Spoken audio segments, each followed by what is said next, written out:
পীর সাহেব, ও আলেম, ও বক্তা, মুফতি সাহেব এখনো একে অন্যের বিরুদ্ধে কিসের ফতোয়া দাও? যারা জীবন দিয়ে ইসলামকে টিকানোর জন্য আপোষ করলো না। আল্লামা সাইদি সাহেবের কাছে মোট 117 বার প্রস্তাব নেওয়া হয়েছে। আজ আমি গোমর ফাঁস করে দেই, তার বিআই সাহেব বাংলাদেশের অন্যতম আলেম আল্লামা কামাল উদ্দিন জাফরি সাহেবকে পর্যন্ত ডিবি ব্যবহার করেছে। আপনি জেলে যান এবং জেলে গিয়ে তার সাথে কথা বলেছে যে একটু আপোষ করেন, আপনি তাহলে মুক্ত হবেন, আপনার বয়স আমার বয়স সমান, কি কষ্ট করতেছেন আপনি আসেন, ঘরে থাকবেন, জুমাত করবেন না। শুধু বলছে না, আমি যে সত্য জানি তার বিপরীতে যাওয়ার কোনো সুযোগ নেই। আমার কথা আপনাদের বুঝে আসে? শহীদ আব্দুল কাদের মোল্লা সাহেবকে তার পরিবারের সাথে নিয়ে তারপর পরিবার তাকে বুঝিয়েছেন, বলছেন না আমি জান্নাতে যাচ্ছি, তোমরা আমাকে কেন বাধা দিচ্ছ?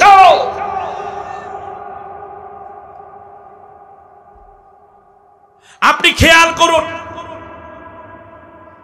কম লোভ দেখানো হয়নি মতিউর রহমান নিজামী সাহেবকে, কম লোভ দেখানো হয়নি আলী হাসান মোহাম্মদ মুজাহিদ কামারুজ্জামানদেরকে, কিন্তু তারা জানে সত্য একটাই, ওমা বাদদালু তাবদীলা।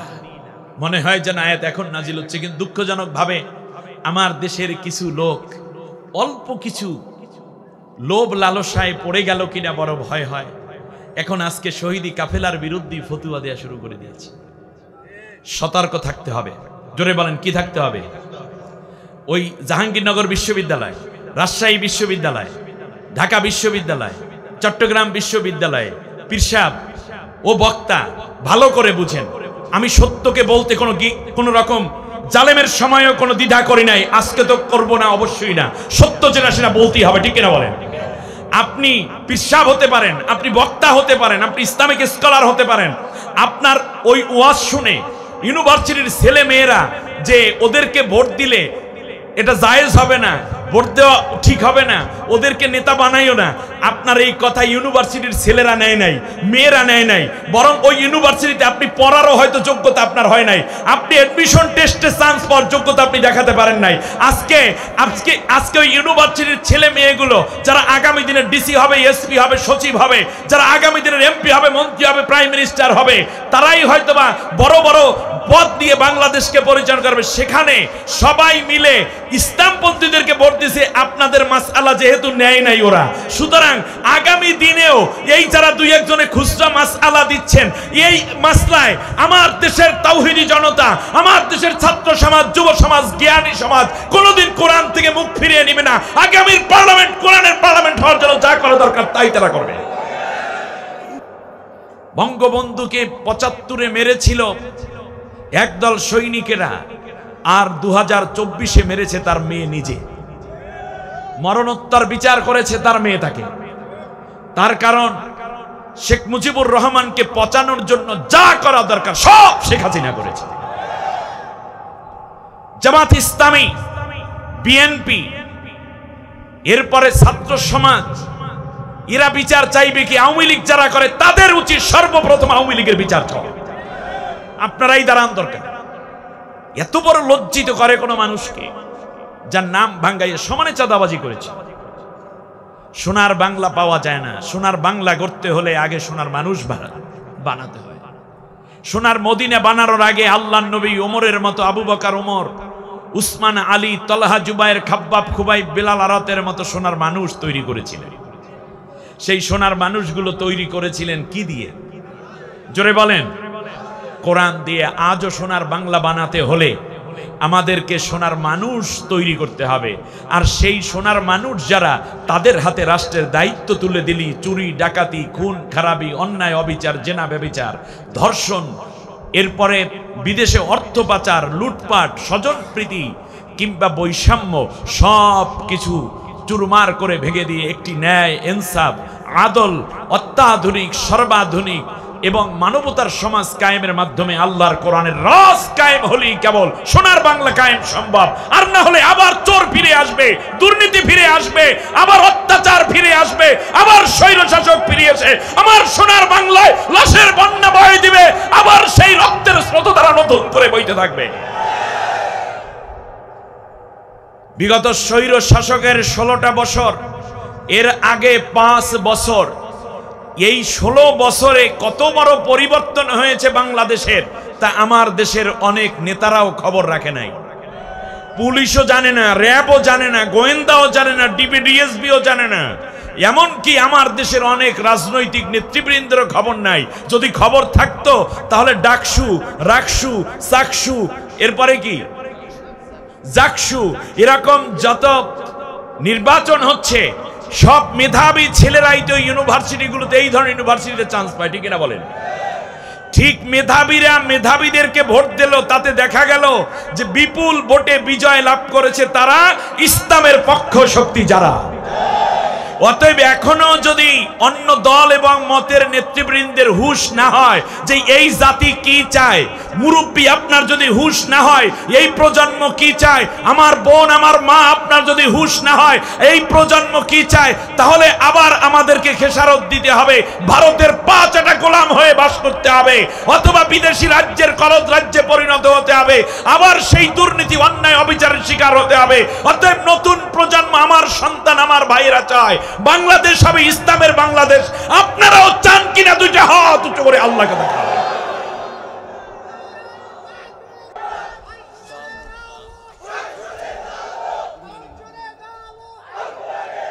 আল্লাহ আমাদের কবুল করুন, বলেন আমিন। অতএব ইসলাম কোন ব্যক্তি কিংবা জনগোষ্ঠীর নয়, ইসলাম শুধু জামাত ইসলামীর নয়, ইসলাম শুধু খেলাফত মজলিসের নয়, ইসলাম শুধুমাত্র চরমনাই হুজুরের নয়, ইসলাম শুধু হেফাজতে ইসলামের নয়, ইসলাম সামগ্রিক, ইসলাম সকলের জন্য। অতএব ইসলামী হুকুমত কায়েম করার জন্য দল মত ধর্ম বর্ণ নির্বিশেষে নারী পুরুষ স্কুল কলেজ ইউনিভার্সিটি, সেখান থেকে মাঝহাবি লা মাঝহাবি, আহলে হাদিস মাতখালি, শিয়া সুন্নি, এমনকি আমি যদি বলি সিস্তিয়া কাদরিয়া মোহাম্মদিয়া মোজাদ্দাদিয়া নকশবন্দিয়া, হানাফি শাফি মালিকি হাম্বলি, জোরে জিকির আস্তে জিকির, টুপিওয়ালা বিনা টুপিওয়ালা, যেই নিজেদেরকে ইমানদার বলে দাবি করেন, যারা কল্যাণ চান, মানবতার কল্যাণ চান, তাদেরকে সব কিছু ভুলে গিয়ে একটা জায়গায় জড়ো হতে হবে, তার নাম ইসলাম, কেবল ইসলাম, শুধু ইসলাম, ইসলাম ছাড়া অন্য কোথাও মানবতার শান্তি নাই। চ্যানেলটি সাবস্ক্রাইব করে আমাদের সঙ্গেই থাকুন।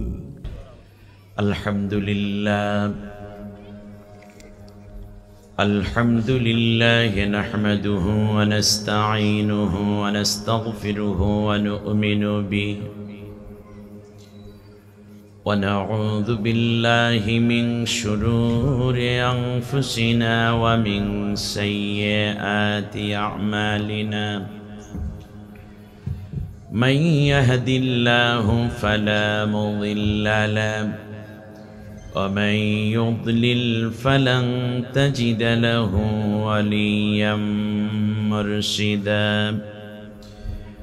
ونشهد أن سيدنا وحبيبنا ومولانا محمدا عبده ورسوله صلى الله عليه وعلى آله وسلم.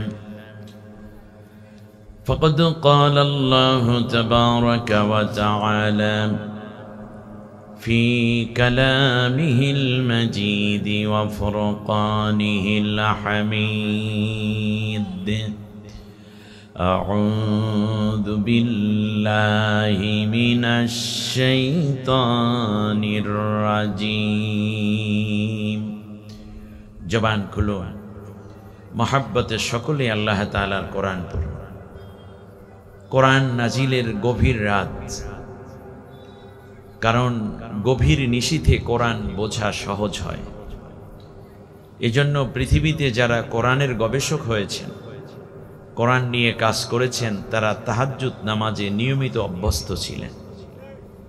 শেষ রাতে কোরআন খুলে পড়লে কোরআনের মূল তথ্য এবং তত্ত্ব আল্লাহ তাআলা ওই বান্দাকে বোঝার তৌফিক করে দেন। এজন্য আল্লাহ তাআলা বলছেন, আমি কোরআন নাজিল করেছি লাইলাতুল কদরে, ইন্না আনজালনাহু ফি, দিনে না রাতে? রাতে, এবং সেটা ছিল গভীর রাত। তাই বলে গভীর রাতে ওয়াজ করা আমার অভ্যাসে নাই। কিন্তু আপনাদের ওয়াজ শোনার অভ্যাস আছে, এটা আমি জানি। এরপরেও আপনাদেরকেও মাহরুম করব না, আমিও আমার নফসের উপরে জুলুম করব না। খুব সংক্ষেপে কিছু কথা, গুরুত্বপূর্ণ মেসেজ দিয়ে আমি কথা শেষ করতে চাইব ইনশাআল্লাহ।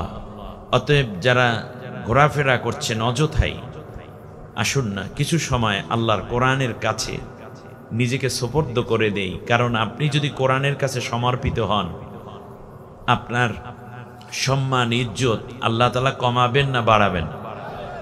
গতকালকে ছিল মোহাম্মদ বিন আব্দুল্লাহ, কোরআন পেয়েছেন, আজকে তিনি হয়ে গেলেন মুহাম্মদুর রাসূলুল্লাহ। গতকালকে যেই পাহাড়টা নাম ছিল হেরা পাহাড়, আজকে হয়ে গেল সে নূরের পাহাড়। আগে ছিল গারে হেরা। কোরআন যখন নাজিল হলো তার পরের দিন থেকে ওই পাহাড়ের নাম হয়ে গেল জাবালে নূর। সুবহানাল্লাহ বলেন। গতকালকে যেই মাসটা ছিল মাত্র সাধারণ একটি মাস, কোরআন নাজিলের কারণে ওই রমজান মাস হয়ে গেল সব মাসের সেরা মাস। গতকালকে, গত বছর এই রাতটা ছিল সাধারণ একটি রাত। যখনই কোরআন এসে গেল এই রাতের মধ্যে, এই রাতটা হয়ে গেল হাজার মাসের চেয়েও সেরা রাত। গতকালকে যিনি ছিলেন আবু বকর ইবনে আবি কুহাফা, যখন তিনি কোরআনের সবক নিলেন, কোরআন বুকে টেনে নিলেন, কোরআনের জন্য নিজেকে প্রস্তুত করলেন, তিনি হয়ে গেলেন সিদ্দিকে আকবর, পেয়ে গেলেন জান্নাতের সুসংবাদ। সুবহানাল্লাহ বলেন। গতকালকেও যেই মানুষটি ছিল আরবের সবচেয়ে বড় মুস্তান, নবীকে হত্যা করতে পর্যন্ত রওনা করেছে, নাম ওমর, যখন কোরআনটাকে বুকে টেনে নিল, কোরআন তাকে যখন আশ্রয় দিল কোরআনের মাঝে, তিনি হয়ে গেলেন ওমরে ফারুক। আল্লাহ তাআলা অর্ধেক পৃথিবীর বাদশাহিত্বের আমানতদারি তার হাতে উঠাইয়া দিলেন। ইন্তেকালের পূর্বে আল্লাহর নবী বললেন, তুমি জান্নাতি। গতকালকে যেই রাষ্ট্রটির নাম ছিল ইয়াসরেব, নবী হিজরত করার পরে রাষ্ট্রটির নাম হয়ে গেল মদিনা। আর সেই মদিনাকে আমরা বলি এখন সোনার মদিনা। তার কারণ এই মদিনা কোরআন পেয়েছে। সুবহানাল্লাহ বলেন। অতএব কোরআনের কাছে যারা আসে তাদের সম্মান কমে না বেড়ে যায়? বেড়ে যায়। গতকালকে ছিলেন তিনি মুহাম্মদ, আজকে রসুল শুধু নন, বরং যখন কোরআন পেলেন তিনি হয়ে গেলেন সমস্ত নবীদের মধ্যে সেরা নবী। গতকালকে ছিলেন তিনি আব্দুল্লাহ, আল্লাহর গোলাম, কিন্তু যখন কোরআন আসলো তিনি হয়ে গেলেন হাবিবুল্লাহ। সুবহানাল্লাহ। কোরআনের কাছে যে আসে তার মর্যাদা বেড়ে যায়। আমরা কি মর্যাদা বাড়াতে চাই কিনা? আমাদের সম্মান বাড়াতে চাই কিনা? তাহলে কোথায় আসব? কোরআনের কাছে আসব। কোরআনের কাছে আমরা যখন আসি, আমার দেশের কথাও মনে পড়ে। আমাদের দেশটাকেও বলা হয় সোনার বাংলা, ঠিক না?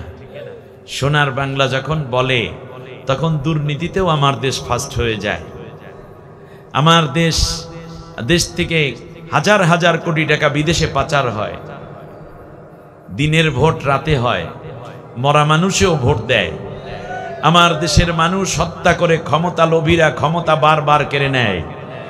হাজার রকমের টাল বাহানা করে আল্লাহর কোরআনকে তারা মেনে নেয় না। Karl Marx, Lenin, Mao Tse tung, Darwin, Freud, হেগেলদের আইন ও কানুন মেনে নেয়। আমার দেশের সাধারণ নির্দোষ মুসল্লিরা, সাধারণ সরল প্রাণের মুসলমানরা পৃথিবীর বুকে আল্লাহর কোরআনকে কত মূল্যায়ন করা দরকার এটা বোঝেন না, এবং বুঝলেও কোনো কোনো ক্ষেত্রে উদাসীনতা দেখান। ফলে যেই লাউ সেই কদুই হয়ে যায়।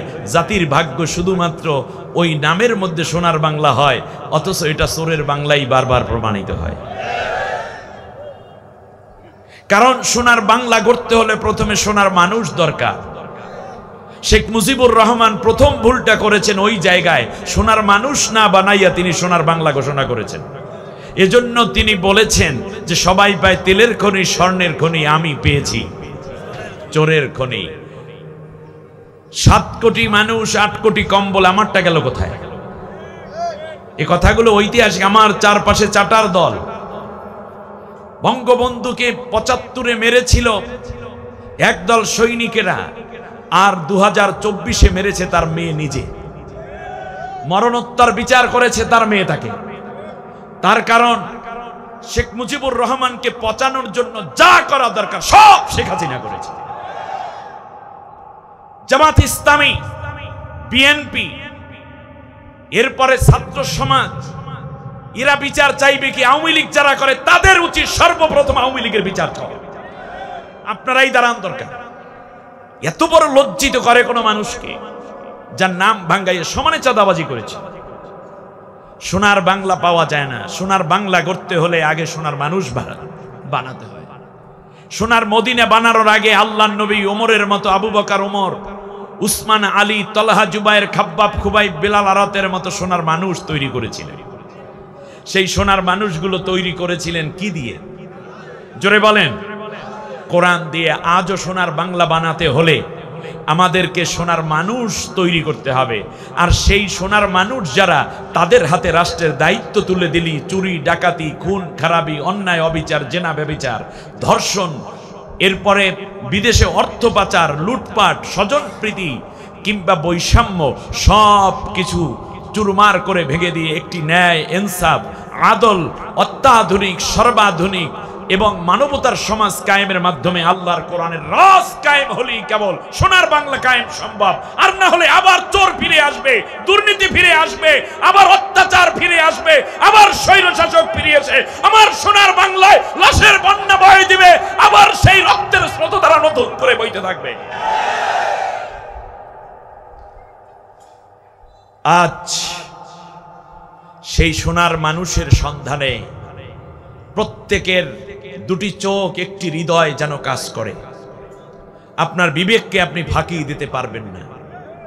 অতএব স্লোগান একটাই, কোরআন আছে যেখানে। জোরে বলেন, কোরআন আছে যেখানে, কোরআন নাই যেখানে। কোরআন আছে যেই দলে, কোরআন নাই যে দলে। এবার ঘুরে দাঁড়াবার সময়। বিগত স্বৈর শাসকের 16টা বছর, এর আগে 5 বছর, এই 16 বছরে কত বড় পরিবর্তন হয়েছে বাংলাদেশের, তা আমার দেশের অনেক নেতারাও খবর রাখে নাই। পুলিশও জানে না, র্যাবও জানে না, গোয়েন্দাও জানে না, ডিবিডিএসবিও জানে না। এমনকি আমার দেশের অনেক রাজনৈতিক নেতৃবৃন্দের খবর নাই। যদি খবর থাকতো তাহলে ডাকসু, রাকসু, চাকসু, এরপরে কি জাকসু, এরকম যত নির্বাচন হচ্ছে সব মেধাবী ছেলেরাই তো ইউনিভার্সিটিগুলোতে, এই ধরনের ইউনিভার্সিটিতে চান্স পায়। ঠিক না বলেন? ঠিক মেধাবীরা মেধাবীদেরকে ভোট দিল, তাতে দেখা গেল যে বিপুল ভোটে বিজয় লাভ করেছে তারা, ইসলামের পক্ষ শক্তি যারা। অতএব এখনো যদি অন্য দল এবং মতের নেতৃবৃন্দের হুঁশ না হয় যে এই জাতি কি চায়, মুরব্বী আপনার যদি হুঁশ না হয় এই প্রজন্ম কি চায়, আমার বোন, আমার মা আপনার যদি হুঁশ না হয় এই প্রজন্ম কি চায়, তাহলে আবার আমাদেরকে খেসারত দিতে হবে, ভারতের 5 গোলাম হয়ে বাস করতে হবে, অথবা বিদেশি রাজ্যের কলদ রাজ্যে পরিণত হতে হবে, আবার সেই দুর্নীতি, অন্যায়, অবিচারের শিকার হতে হবে। অতএব নতুন প্রজন্ম, আমার সন্তান, আমার ভাইয়েরা চায় বাংলাদেশ হবে ইসলামের বাংলাদেশ। আপনারাও চান কিনা? দুইটা হাত উঁচু করে আল্লাহকে দেখান।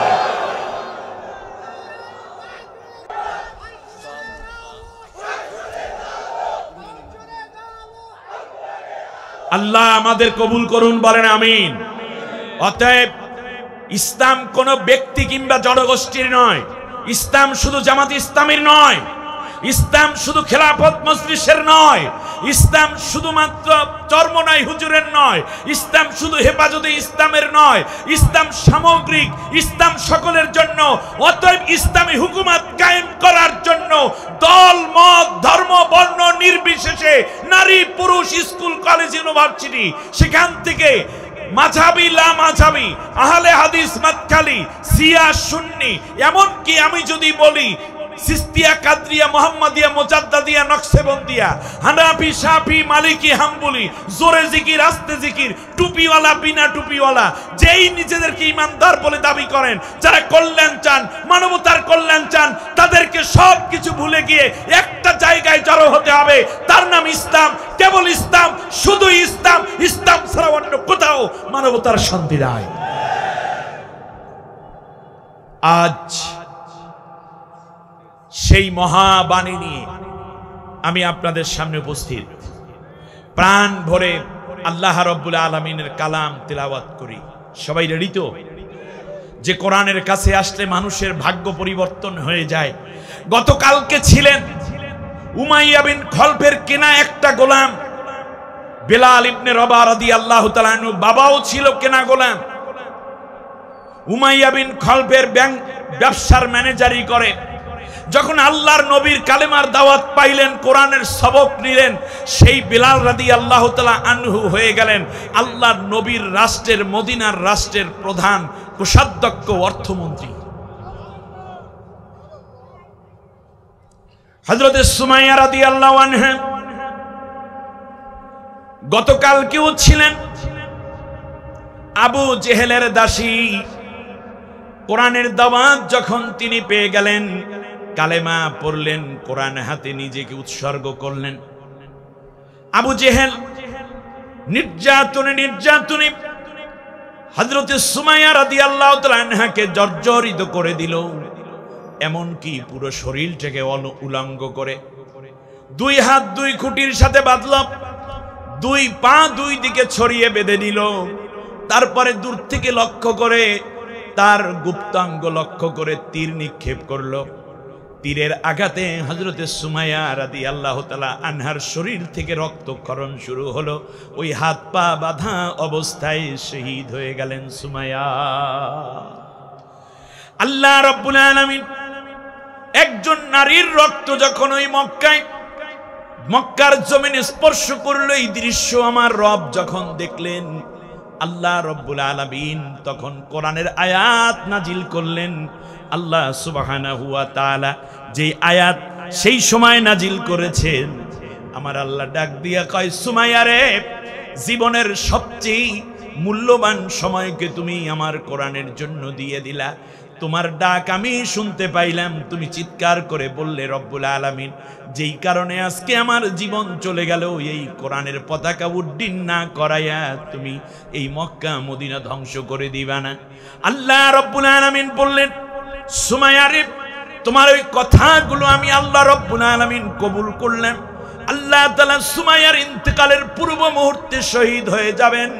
যখন ঠিক পূর্ব মুহূর্তে আল্লাহ রব্বুল আলামিন আয়াত নাজিল করে যেন সুমাইয়ার কানে কানে শেষ সুসংবাদ দিচ্ছেন, ফাস্তাজাবা লাহুম রাব্বুহুম ইন্নী লা উদিউ আমালা আমালিম মিনকুম মিন যাকারিন আও উনসা বা'দুকুম মিন বা'দিন فالذين هاجروا وأخرجوا من ديارهم وأوذوا في سبيلي وقاتلوا وقتلوا لأكفرن عنهم سيئاتهم ولأدخلنهم جنات تجري من تحتها الأنهار ثوابا من عند الله والله عنده حسن الثواب। আল্লাহ রাব্বুল আলামিন বলেন, আমি আমার সুমাইয়ার চোখের পানি এবং তার শরীরের রক্ত যখন দেখতে পেলাম, তখন তার জবান থেকে একটু আদো আদো কথা বেরোচ্ছে। রব্বুল আলামিন, সারা জীবন আবু জেহেলের খেদমত করেছি, আবু জেহেলের দাসত্ব করেছি। আল্লাহ তাআলা জীবনের শেষ মুহূর্তেই আমি তোমার কাছে আমার নিজেকে সুপর্দ করে দিলাম। দয়া করে তুমি আমাকে তোমার নেয়ামত থেকে মাহরুম করো না, আমার ঈমানটা কবুল করে নাও। আল্লাহ রাব্বুল আলামিন বলেন, ফাস্তাজাবা লাহুম রাব্বুহুম, আমি আল্লাহ রাব্বুল আলামিন আমার এই সুমাইয়া এবং তার পরবর্তীতে কিয়ামত পর্যন্ত যেই নারীরা পুরুষরা আমি আল্লাহর পথে জীবন দেবে তাদের ডাকে সাড়া দিয়ে যাই। আমি আল্লাহ জবাব দিলাম, ইন্নী লা উদিউ আমালা আমালিন মিন যাকারিন আও উনসা, যেই আমার পথে আমার কোরআনের জন্য আমার ইসলামের জন্য জীবন দেবে, আমার কোরআনের জন্য পরিশ্রম করবে, আমার কোরআন বিজয়ের স্বপ্ন দেখবে, সে নারী হোক কিংবা পুরুষ হোক, আমি আল্লাহ তার কোনো কাজকে ব্যর্থ করে দেই না, সমস্ত কাজগুলোকে আমি আল্লাহ মঞ্জুর করে নেই। আল্লাহ রাব্বুল আলামিন বলেন, একদিকে আবু বকর, ওমর, বেলাল, উসমান, আলী, তলহা, জুবাইর, খাব্বাব, খুবাব, বেলাল, আরাদ, তার ভিতরে রয়েছে আমার এই সুমাইয়া, নুসাইবা থেকে নিয়ে কত নির্যাতিতা নারী। আল্লাহ রাব্বুল আলামিন ডাক দিয়ে বললেন, তোমাদের বাড়ি ভিন্ন হতে পারে, মহল্লা ভিন্ন হতে পারে, তোমাদের গ্রামগুলোর নাম ভিন্ন হতে পারে উপজেলা কিংবা জেলার নাম পার্থক্য, কিংবা হতে পারে বিভাগগত পার্থক্য, কিংবা দেশের পার্থক্য, কিন্তু ঈমানের কারণে আমি আল্লাহ রাব্বুল আলামিন তোমাদের সবাইকে এক এবং অভিন্ন করে পরস্পরের মধ্যে একটা সম্পর্ক বেঁধে দিলাম, মজবুত করে দিলাম। আর সেই সম্পর্কের নাম হচ্ছে তোমরা পরস্পরে একে অন্যের বন্ধু, একে অন্যের শুভাকাঙ্ক্ষী, কেউ কারো কল্যাণ অকল্যাণ চাইবে না, সবসময় তোমরা ভালো চাইবে। তোমাদের পরিচয় করিয়ে দিলাম, বা'দুহুম আউলিয়াউ বা'দ, একে অন্যের জন্য বন্ধু হবে, শুভাকাঙ্ক্ষী হবে।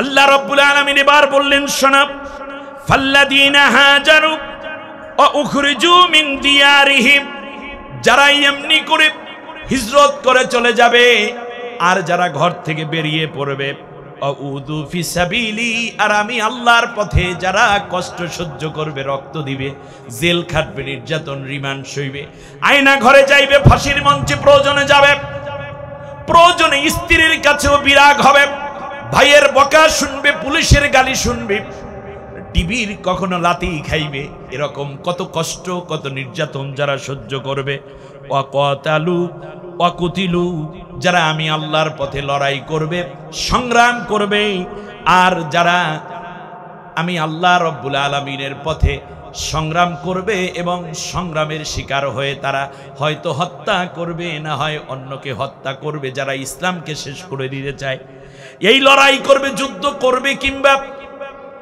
যুদ্ধের শিকার হবে, আমি আল্লাহ তাদের জন্য ঘোষণা করে দিলাম, লাউ কাফিরান্না আনহুম সাইয়্যাতিহিম, তাদের জীবনে যদি কোনো গুনাহ থাকে আমি আল্লাহ তোমাদের কাছে ওয়াদা দিয়ে দিলাম, অবশ্যই এই কাজটুকু করার কারণে তাদের অতীতের সব গুনাহ আমি আল্লাহ মাফ করে দেব। ওয়াদা কার? আপনি পীরের দরবারে গেলে গুনাহ মাফ নাই, হুজুরের কাছে গেলে গুনাহ মাফ, এই কথা নাই, কিন্তু আল্লাহ রাব্বুল আলামিনের পথে চলতে গিয়ে লড়াই করা, সংগ্রাম করা, কষ্ট সহ্য করা, রক্ত দেয়া, জীবন দেয়া, হাড় ভাঙা, নখ তুলে নেয়া, স্বজন থেকে আলাদা থাকা, জেলে যাওয়া, নির্যাতন সহ্য করা, রিমান্ড খাওয়া, হাজার কষ্ট যারা সহ্য করে, আল্লাহ বলেন অবশ্যই আমি আল্লাহ তাদের জীবনের সব গুনাহগুলো মাফ করে দিই। লাউ কাফিরান্না, লাম তাকিদ নুনে সাকিলা করে বলা হচ্ছে, কেন উলামায়ে কেরাম রয়েছেন। এরপর আল্লাহ ওয়াদা করছেন, ওয়ালা উদখিলান্নাহুম জান্নাতিন, আমি আল্লাহ অবশ্যই তাদেরকে জান্নাতে প্রবেশ করাবো। ওয়াদা করছেন কে? আরো জোরে। আল্লাহর ওয়াদা কোনো মিস হবে? আপনারা কি জান্নাতে যেতে চান না? গুনাহ মাফ পাইতে চান না? যারা গুনাহ মাফ পাইতে চান তারা আল্লাহকে দুইটা হাত উঁচু করে দেখান, মাশাআল্লাহ, হাত উঁচু করে ধরে রাখেন। আপনারা কি গুনাহ মাফ পাইতে চান? আপনারা কি অবশ্যই জান্নাতের অধিবাসী হতে চান? তাহলে আপনাকে অবশ্যই আল্লাহর পথে কষ্ট সহ্য করতে হবে, প্রয়োজনে রিমান্ড খাইতে হবে, জেলে যেতে হবে, ফাঁসির রশি গলায় পড়তে হবে, কিডন্যাপ হতে হবে, আয়না ঘরে যাওয়া লাগতে পারে, স্বজন হারানো লাগতে পারে, কিন্তু আল্লাহর কোরআনের পথ থেকে এক চুল পরিমাণ পিছলে হওয়ার কোনো সুযোগ না। ওই জান্নাতের আশা যারা করেন, আল্লাহ রাব্বুল আলামিন বলেন, শোনো, এমন জান্নাত দেব যে জান্নাতের তলদেশ দিয়ে সলো ঝর্ণা ধারা প্রবাহমান। আল্লাহ রাব্বুল আলামিন বলেন, সাওয়াবান মিন ইনদিল্লাহ। এই পুরস্কার কোন সরকার দেবে না, তোমাদের আমিরে জামাত দেবে না, হেফাজত দেবে না, চরমনার পিসাব দেবে না, উপজেলা আমির দেবে না, জেলা আমির দেবে না, কেন্দ্রীয় কোনো দায়িত্বশীল দিবে না, বরং আমি আল্লাহ নিজেই তোমাদেরকে পুরস্কার দেব। আল্লাহর হাত থেকে পুরস্কার নিতে চান? সবাই চান? এই পাশের ভাইরা বলে না চায় না? যদি চান তাহলে আল্লাহর পথে লড়াই, আল্লাহর পথে কষ্ট, আল্লাহর পথে শ্রম দিতে হবে। সবাই রাজি? আল্লাহর পথে মানে আল্লাহর কোরআন বিজয়ের জন্য। আল্লাহ কবুল করুন। আল্লাহু ইনদাহু হুসনুত তাওয়াব, আর আমি আল্লাহর কাছেই আছে উত্তম পুরস্কার। বারাকাল্লাহু লানা ওয়া লাকুম ফিল কোরআনিল আযীম। সম্মানিত ভাইরা, আমি আপনাদের উদ্দেশ্যে মূলত সূরা আলে ইমরান, কোরআনের তৃতীয় সূরা, এই সূরাটি থেকে 195 নম্বর আয়াত তিলাওয়াত করে তার সরল অনুবাদ ইতিমধ্যে করার চেষ্টা করেছি। সূরাটির মধ্যে আল্লাহ সুবহানাহু ওয়া তাআলা 200টি আয়াত দিয়েছেন। আয়াত আছে কতটি বলেন?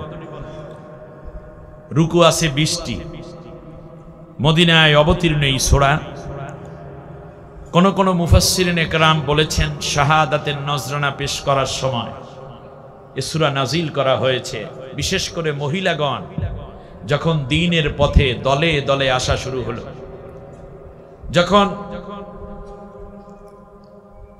রাসূল আকরাম সাল্লাল্লাহু আলাইহি ওয়াসাল্লাম মক্কায় প্রবেশ করার জন্য 1400 সাহাবী নিয়ে ষষ্ঠ হিজরিতে প্রবেশ করতে চাচ্ছিলেন, তখন কাফেরেরা নবীকে আটকাই দেয়। এই সময় একটা সন্ধি হয় যেটার নাম ছিল হুদায়বিয়ার সন্ধি। আপনারা জানেন কিনা? এই হুদায়বিয়া সন্ধির মধ্যে একটা কথা ছিল যে মক্কা থেকে যদি কোনো মক্কাবাসী আহলুল মক্কা যদি মদিনায় যায় তাহলে তাকে অবশ্যই মদিনায় ফিরাইয়া দিতে হবে, কিন্তু মদিনা থেকে যদি কোনো মানুষ মক্কায় থেকে যেতে চায়, কাফেরদের সাথে আবার কাফের হতে চায়, তাহলে তাকে ফেরত দেয়া হবে না। এখানে স্পষ্ট কথা উল্লেখ ছিল পুরুলিঙ্গ মানে পুরুষ লিঙ্গ, যে পুরুষেরা যদি মক্কা থেকে মদিনায় যায় তাহলে ফেরত দিতে হবে, কিন্তু নারীদের ব্যাপারে এখানে কোনো কথা না থাকার কারণে নারীরা রাত্রে স্বামীর সাথে ঘুমাইয়া রয়েছে, বাচ্চাও আছে, শিশু বাচ্চা থাকলে কোলের মধ্যে করে স্বামী যখন ঘুমায় গভীর রাতে মদিনার দিকে পাড়ি জমায়, ইসলামের টানে, ইমানের টানে। সুবহানাল্লাহ। তারই মধ্যে একজন ছিলেন আবু সুফিয়ানের মেয়ে উম্মে হাবিবা। নাম শুনতেছেন আপনারা? এই উম্মে হাবিবা শুনতে পেলেন যে তার চাচা এবং বাবা দুইজনে গল্প করছে। ফ্যানটা বন্ধ করে দেন।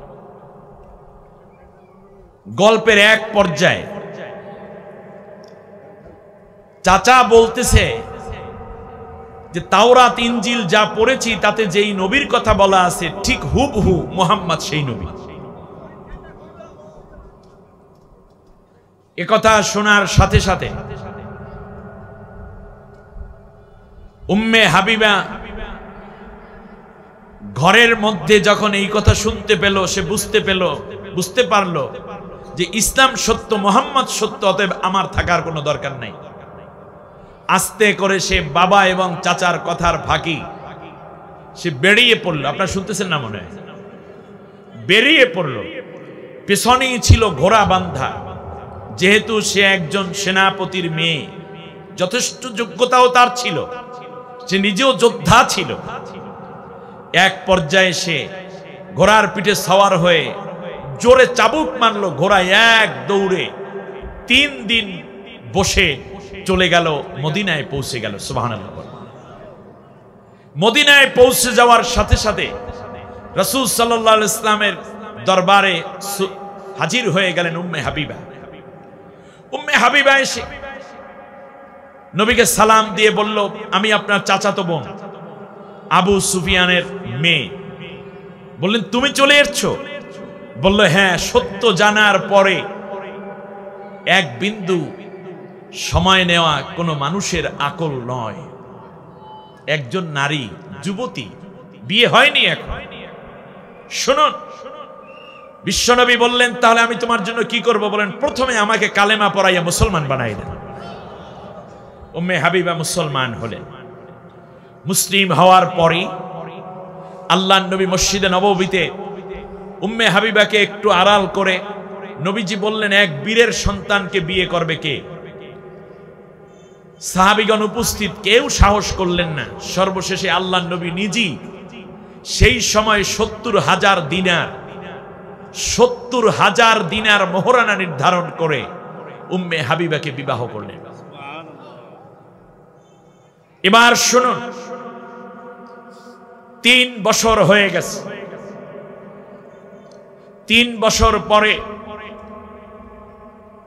আবু সুফিয়ান এসেছে ঘোড়ায় চেপে উম্মে হাবিবার সাথে দেখা করতে। শত হলেও তো মেয়ে, তিনি বুঝতে পেরেছেন উম্মে হাবিবা কোথায় গেছে। এক পর্যায়ে মসজিদে নববীর সামনে দাঁড়িয়ে বললে, এই মুহাম্মদ কোথায়?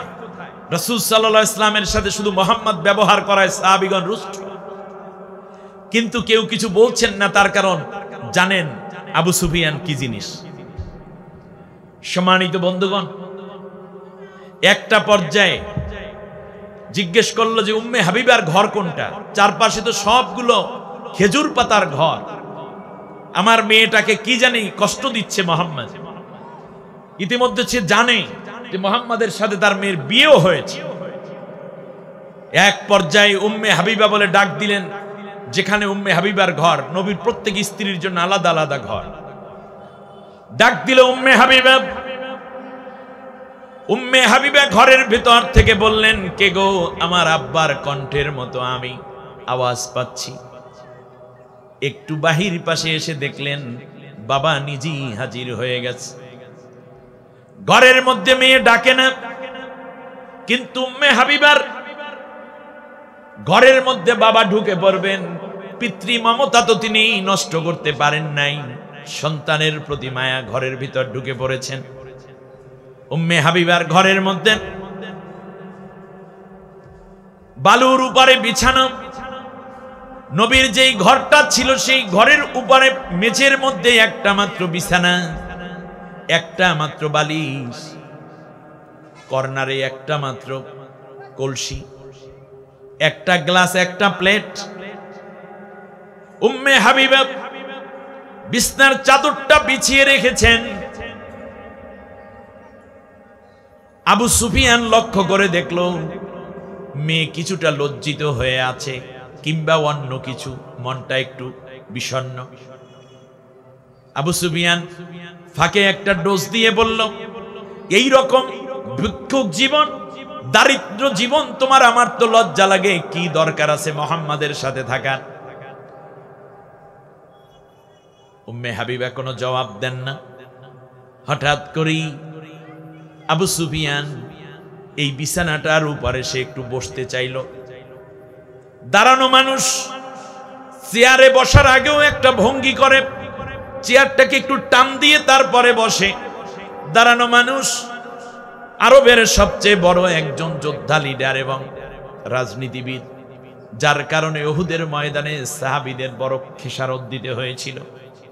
70 জন সাহাবী শহীদ হয়েছিল সেদিন। নবীরও ভীষণ কষ্ট সহ্য করতে হয়েছে, দান শহীদ হয়েছে, লোহার শলাকা মাথার ভিতরে ঢুকে পড়েছে, যার কারণে মূল নেপথ্যে ছিল এই আবু সুফিয়ান। আমার ভাইয়েরা, শেষ পর্যন্ত এই বিছানা, এমন করে বিছানার চাদরটা বিছানো, বাবা হাঁটু ভাঁজ করে এই বিছানার চাদরের উপরে বসতে যাবে। এমন সময় উম্মে হাবিবা চট করে বিছানার চাদরটাকে জোরে টান দিয়া সরাইয়া নিলেন। খেজুর পাতার তোষকটা শুধু পড়ে আছে। বিছানার চাদরটা বুকের মধ্যে নিলেন, মুখে চুমু খায়, চোখের সাথে লাগায়, বুকের সাথে জড়াইয়া রাখে। আবু সুফিয়ান দাঁড়িয়ে গেল, ইজ্জত নষ্ট মনে করে, প্রেস্টিজের মধ্যে বড় আঘাত লেগেছে চিন্তা করে চোখ দুইটা লাল হয়ে গেল, চেহারাটা যেন অগ্নিস্ফুলিঙ্গ হয়ে গেল। অগ্নিশর্মা আবু সুফিয়ান বলে, তুমি কি চেনো আমাকে? বলে, ভালোভাবে চিনি, আমি আপনার মেয়ে। বাবাকে চেনে না এরকম কোন মেয়ে আছে নাকি? তুমি কি করেছ? একটা ভিক্ষুকের জীবন তুমি যাপন করছো, আর বিছনার চাদর যেটাও ছিল পুরান সেটাও টান দিয়ে সরাইয়া দিলে, আমাকে কেন লজ্জিত করলে? উম্মে হাবিবা বলে, আব্বু গো, আমাকে মাফ করবেন, আপনি এখনো কাফের। আপনি দেখছেন এইটা একটা পুরাতন বিছানার চাদর, এইটা একটা খেজুর পাতার জীর্ণ শীর্ণ ঘর। আপনি দেখতে পাচ্ছেন এটার মধ্যে কোনো সিকিউরিটি নেই ঘরের মধ্যে। আপনি জানেন না পৃথিবীর সব শান্তি যদি এক জায়গায় করা হয়, তাহলে সব শান্তি এক জায়গায় করে যদি এক পাল্লায় দেয়া হয়, আর উম্মে হাবিবার ঘরের শান্তি যদি এক পাল্লায় দেয়া হয়, আল্লাহর কসম করে বলি, আল্লাহর নবী আমার ঘরে থাকেন, আমার নবী আমার স্বামী আমার ঘরে আসেন। এই কারণে আল্লাহ রব্বুল আলামিন এই ভাঙ্গা ঘরটার মধ্যে তামাম দুনিয়ার শান্তির চাইতে বেশি শান্তি দিয়ে ভরপুর করে রেখেছে। বিছনার চাদর কেন সরিয়ে নিলেন? উম্মে হাবিবা বললেন, একেবারেই স্বতঃস্ফূর্ত কথা, আপনি আমার বাবা হতে পারেন, কিন্তু এই বিছনার উপরে বসেন বিশ্বনবী মুহাম্মদুর রাসূলুল্লাহ সাল্লাল্লাহু আলাইহি ওয়াসাল্লাম, এই চাদরের উপরে শুয়ে যান আমার নবী আমার স্বামী।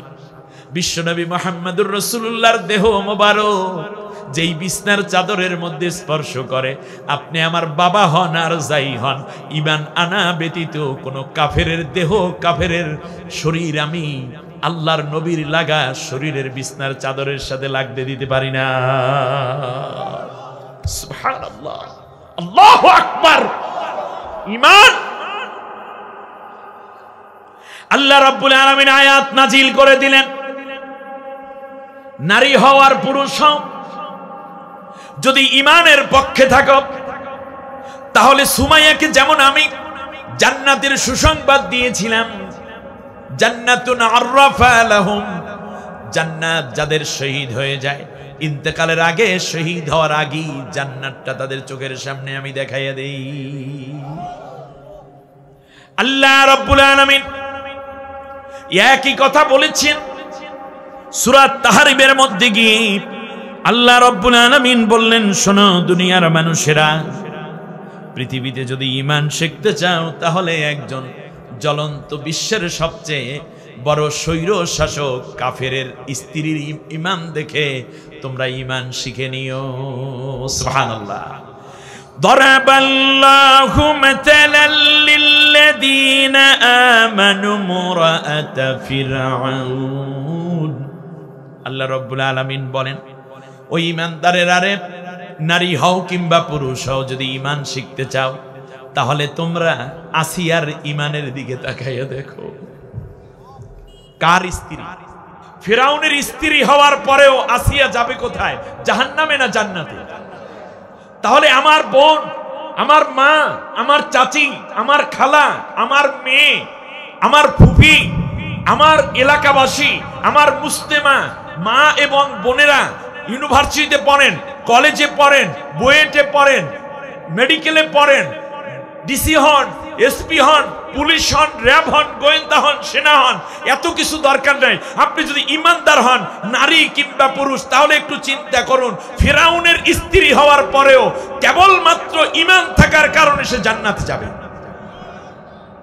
কারণ ফিরআউন যখন অত্যাচার করছে, ঈমানের বিরুদ্ধে কার্যক্রম পরিচালিত করছে, মুসা আলাইহিস সালামের কালেমার বিরোধিতা করছে, তখন ফিরআউনের স্ত্রী হযরতে আসিয়া রাদিয়াল্লাহু তাআলা আনহা, ফিরআউনের স্ত্রী, মিশরের প্রতাপশালী প্রভাবশালী এত বড় একজন শাসকের স্ত্রী হওয়ার পরেও তিনি তার স্বামীর পক্ষ অবলম্বন করেন নাই, তিনি চলে গেছেন মুসার পক্ষে। সুতরাং যে ইসলামের পক্ষে নাই, সে আপনার স্বামী হোক, বাবা হোক, যেমন হযরতে উম্মে হাবিবা রাদিয়াল্লাহু তাআলা আনহা বাবার পক্ষ ত্যাগ করে তিনি চলে গেছেন নবীর পক্ষে। স্ত্রী হওয়ার পরেও ফিরআউনের পক্ষ ত্যাগ করে তিনি তিনি চলে গেছেন মুসার পক্ষে, ইমানের পক্ষে, আল্লাহর দ্বীনের পক্ষে। সুতরাং আজ আপনাদের বড় শিক্ষা রয়েছে এখানে। আল্লাহ রাব্বুল আলামিন বললেন ওই পক্ষ নেয়ার কারণে যেই ইমানের তেজদীপ্ততা তিনি দেখালেন যে হায় হায় আমার স্ত্রী তো আমার পক্ষে নাই, তারা তো তলে তলে, সে তো মুসাকে সমর্থন দিয়েছে, মুসার দলে, মুসার পক্ষে, মুসার লাইনে চলে যাচ্ছে, সুতরাং এই স্ত্রী তো আমাকেই সমর্থন দেয় না, বাইরের মানুষ তো আমার সমর্থন দেবেই না। বউ যদি না মানে বাইরের মানুষে মানে। সেজন্য আল্লাহ রাব্বুল আলামিন বলেন এই কঠিন পরীক্ষা যেই নারীরা দিবে তারা সকলেই আসিয়া হওয়ার মর্যাদা পাবে। আমি বিশ্বাস করি বাংলাদেশের প্রেক্ষাপটে আগামী দিনে যেই কোরআনের জয় জয়কার এবং কোরআনের আন্দোলন, কোরআনের বিজয়ের ডাক আসবে, আমি বিশ্বাস করি এই নীলফামারী সহ বাংলাদেশের প্রতিটি ঘরে ঘরে প্রত্যেক নারী হযরতে আসিয়া রাদিয়াল্লাহু তাআলা আনহার ইমানের তেজদীপ্ততায় নিজেকে উজ্জীবিত করে ইমানের পক্ষে, ইসলামের পক্ষে, কোরআনের পক্ষে তাদের সমর্থন পেশ করবে। আল্লাহ সবাইকে কবুল করুন, বলেন আমিন। শুধুমাত্র আপনার বোরখা এবং হিজাব দেখি ইমান ইসলাম হবে না, বরং সমর্থনটা কোন দিকে আল্লাহ সেইটা দেখতে চান। আল্লাহ রাব্বুল আলামিন বলেন শোনো, إذ قالت رب ابن لي عندك بيتا في الجنة ونجني من فرعون وعمله ونجني من القوم الظالمين। ফিরাউন যখন দেখতে পেল ঘরের স্ত্রী হয়ে গেছে মুসার পক্ষের মানুষ, ফিরাউনি পক্ষ আর একটা দ্বীনের পক্ষ, মুসা আলাইহিস সালাম ছিলেন ইসলামের পক্ষে, আল্লাহর পক্ষে, ঠিক না বলেন? তো ঘরের বউ চলে গেছে ফিরাউনের কার পক্ষে? ইসলামের পক্ষে। এখন আর কি তার নেতৃত্ব থাকে? ঘরেই মনে হয় যেন আগুন লেগেছে, সমানে পেটালো, নাকের অলংকার খুলে নিল, হাতের চুড়ি খুলে নিল, স্বর্ণের চুড়ি, হীরা খচিত, কানের দুল, নাকের ফুল, গলার মালা, নেকলেস সব খুলে একটা কাপড় পরালো, তাও সেরা ফারা, তারপরে তাকে পেটালো, রক্তাক্ত আসিয়া মরে মরে অবস্থা, তারপর তাকে লোহার এভাবে লোহা গেরে গেরে তক্তার মধ্যে সেটা চিৎ করে তার উপর শোয়াই দিল। রক্তাক্ত আসিয়া যখন বেহুশ অবস্থায়, কিছুক্ষণ পরে হুশ আসলো, আসিয়াকে জিজ্ঞেস করছে, আসিয়া তুমি কি ঠিক হয়েছো? ফিরাউনের প্রশ্নের জবাবে আসিয়া বললেন, আমি ঠিক হয়েছি, আল্লাহ ছাড়া অন্য কারো দিকে আমি যাব না, আর মুসা পয়গাম্বর আল্লাহর পক্ষ থেকে রাসূল, তার দল এবং তার নেতৃত্ব ছাড়া আমি অন্য কারো নেতৃত্ব মানি না। রাগ বেড়ে গেল। আপনারা যদি বেশি রাগ হন সর্বোচ্চ বাড়ি চলে যাবেন, ঠিক না? আর রাজা রাগ হলে কি করে? দেশের সরকার প্রধান রাগ হলে কি করে? গুলি করে, অত্যাচার করে, নির্যাতন করে, হেলিকপ্টার দিয়ে নিজের দেশের মানুষ মারে, শিশুদেরকেও হত্যা করে, লাশ গুম করে, আয়না ঘর বানায়, ঠিক কিনা বলে? অত্যাচার সেভাবে চললো। আর শেষকালে সবকিছু করার পর নিজেই গাঠি বস্তা থুইয়া শেষ পর্যন্ত দাদা বাবুর দেশে পালাইছে, ঠিক কিনা বলেন? তো ফেরাউনও তো সবকিছু শেষ করে দিয়ে লোহিত সাগরে সলিল সমাধি হতে বাধ্য হয়েছিল। এক পর্যায়ে আল্লাহ রাব্বুল আলামিন দেখলেন আসিয়া রাদিয়াল্লাহু তাআলা আনহাকে এবার উত্তপ্ত তেলের কড়াইয়ে ভাজবে এবং বলল যে আমি তোমাকে, যেহেতু আমার সমর্থন দেও নাই, সুতরাং তোমাকে আমি শেষ করে দেব, তোমার গোশত কাইটা কাইটা খাবো। আমার মা বোনেরা, অত্যাচার এরকমও হতে পারে, নির্যাতন সে মানেরও হতে পারে, কিন্তু আসিয়া রাদিয়াল্লাহু তাআলা আনহা যে দ্বীনের পক্ষে সমর্থন দিয়েছেন, নিজের ঈমানকে অর্পণ করেছেন আল্লাহর জন্য, এটাকে ফিরিয়ে আনার কোনো সুযোগ নাই। এবার খেয়াল করুন, শেষ পর্যন্ত কড়াই উত্তপ্ত করা হচ্ছে, তেল টকবক করে ফুটছে, দুইজন সৈন্য দুইটা পা ধরেছে একজনে, দুইটা হাত ধরে একজনে চান্দোলা করে এবার ফিক দিয়ে মারবে। আসিয়া রাদিয়াল্লাহু তাআলা আনহা জানেন ফেরাউন যা বলে তা করে, ও তো স্বৈর শাসক, ওর মনের ঝাল মেটানোর জন্য কাঁটা চামচ, ছুরি, প্লেট জোগাড় করে এনেছে, এগুলোর মধ্যে আস্তে আস্তে করে বাড়ি মারতেছে, শোনাচ্ছে, যাতে করে আসিয়া মনে করতে পারে যে হ্যাঁ আমি তো শেষ, অতএব ফেরাউনের দলে যোগদান করি। কিন্তু আসিয়া রাদিয়াল্লাহু তাআলা আনহা গোপনে গোপনে আল্লাহর সাথে কথা শুরু করেছে। আল্লাহ রাব্বুল আলামিনকে ডাক দিয়া বলতেছেন, আল্লাহ রব্বি বিনিলি ইনদাকা বাইতান ফিল জান্নাত। আল্লাহ স্বামীর ঘর হারা হয়ে গেলাম, স্বামীর ঘর ছাড়া হলাম, তাই বলে আল্লাহ আমি কোনো মন খারাপ করি নাই। আমি ছিলাম ফেরাউনের স্ত্রী, আল্লাহ আমি ছিলাম বিশ্বের অন্যতম পরমা এক সুন্দরী।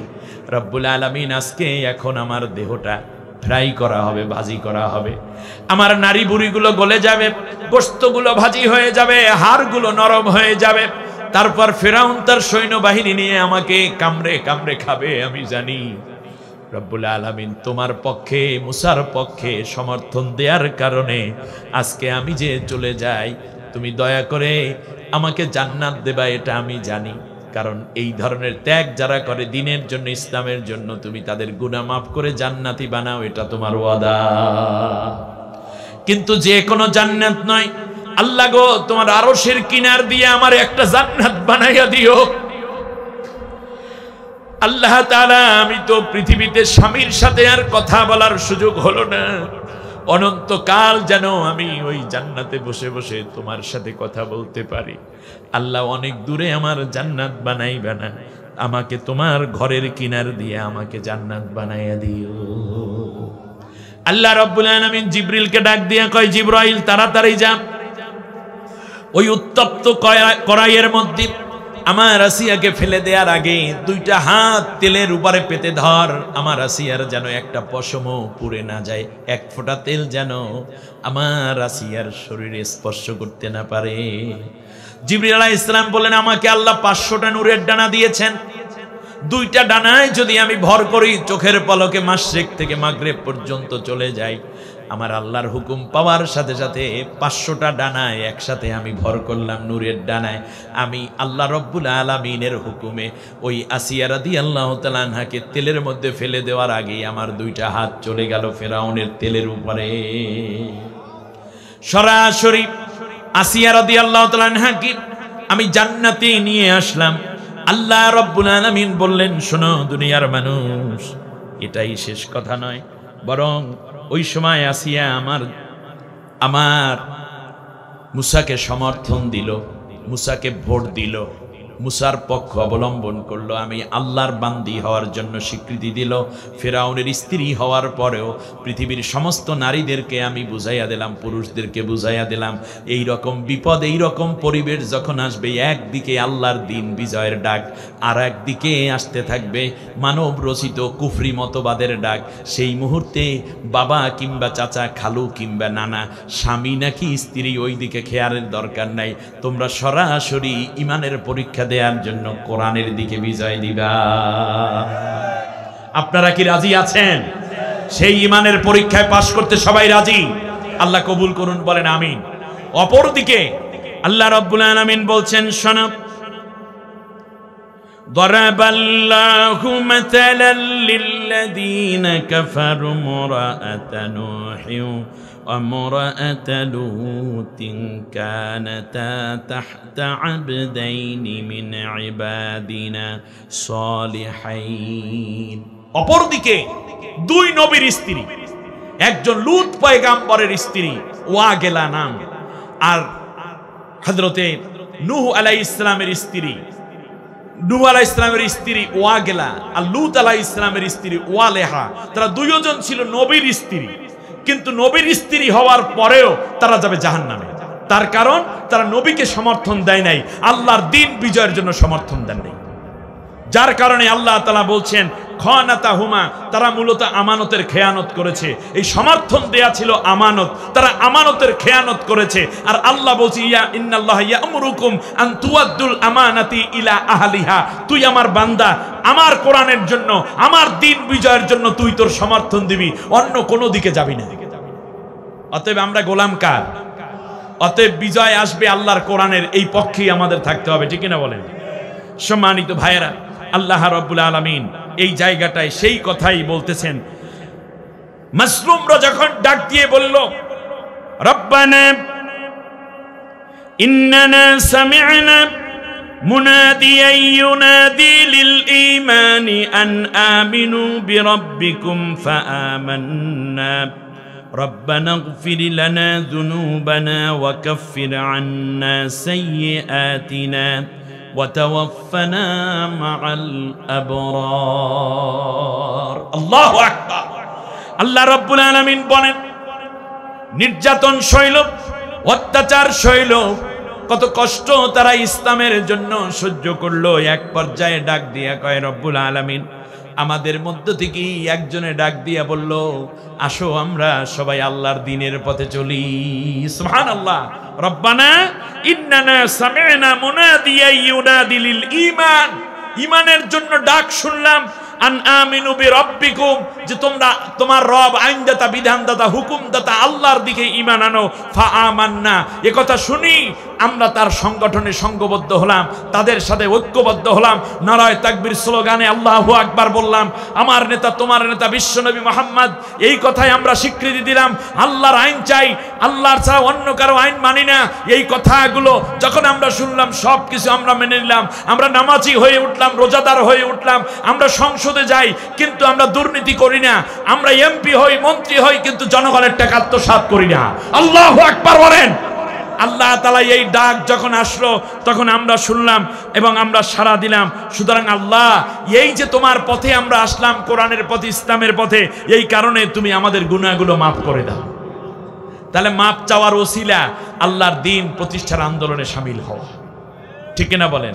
আল্লাহ এই জন্য বলছেন, হাল আদুল্লুকুম আলা তিজারাতিন তুনজিকুম মিন আযাবিন আলিম তুমিনুনা বিল্লাহি ওয়া রাসূলিহি ওয়া তুজাহিদুনা ফি সাবিলিল্লাহি বিআমওয়ালিকুম ওয়া আনফুসিকুম যালিকুম খায়রুন লাকুম ইন কুনতুম তা'লামুন।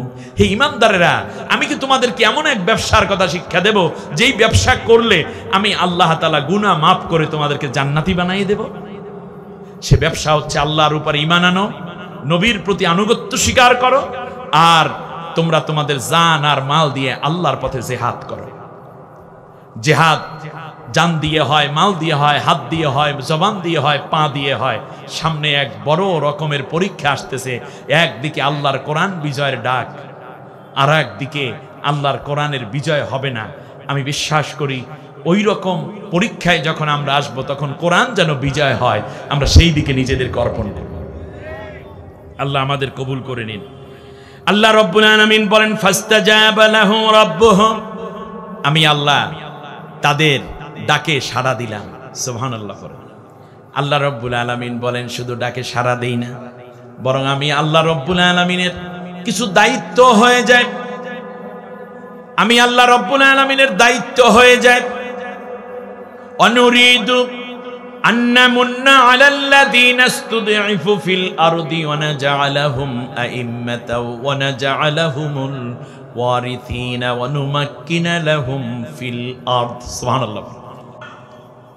যারা জমিনের বুকে সবচেয়ে বেশি নির্যাতিত হলো, আমি আল্লাহর কোরআনের জন্য আমি সিদ্ধান্ত নিলাম তাদের উপরে আমি আমার দয়া এবং মায়া ঢেলে দেব। আমি আল্লাহ রাব্বুল আলামিন তাদেরকে জাতির নেতা বানাইয়া দেব।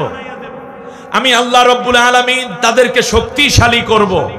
আমি আল্লাহ রাব্বুল আলামিন তাদেরকে অত্যাচারী শাসকের রেখে যাওয়া চেয়ারগুলোতে, সবগুলোতে ওই দলের লোকদেরকে বসাই দেব।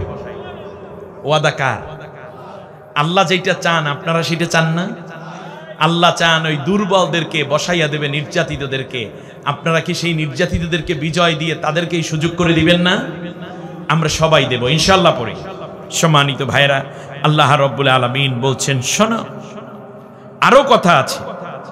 এরপর তারা যারা হিজরত করলো, এই কষ্ট করে দ্বীনের জন্য যারা হিজরত করলো, আহারে হিজরতের সময় রাসূল সাল্লাল্লাহু আলাইহি ইসলামের সাথে যেই নারীরা ছিলেন, হিজরতের সময় যে পুরুষরা ছিলেন, প্রত্যেকেই ছিলেন সেই সময় কষ্ট এবং মাজলুম হয়েছেন।